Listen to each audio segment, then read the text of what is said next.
Jelang pemilu, Badan Pemberdayaan Masyarakat Desa atau BPMD Kabupaten Ogan Ilir ingatkan seluruh kepala desa di Kabupaten Ogan Ilir untuk tidak terlibat kampanye serentak 2024.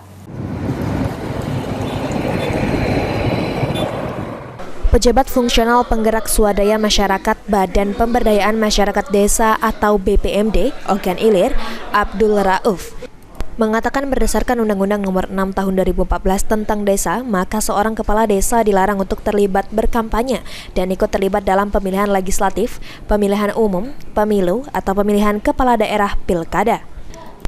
Undang-undang ini kemudian dikuatkan dengan turunan yang ditetapkan dalam Peraturan Daerah atau Perda Nomor 6 Tahun 2021 Pasal 103 tentang Desa dan Kelurahan yang menyatakan bahwa kepala desa dilarang untuk terlibat kampanye atau ikut terlibat pemilihan legislatif, pemilu, dan pilkada. Dalam undang-undang dan perda tersebut sudah diatur bahwa kepala desa yang terlibat dapat dikenakan sanksi, baik itu sanksi administrasi maupun teguran dari Bupati Ogan Ilir.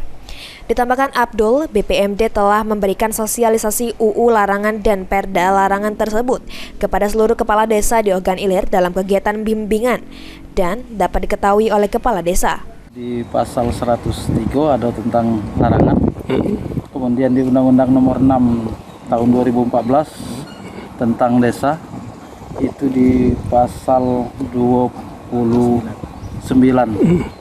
Yang dilarang tuh apa Pak? Dilarang itu bahwa kepala desa itu dilarang ikut serta atau kampanye di dalam pemilihan umum.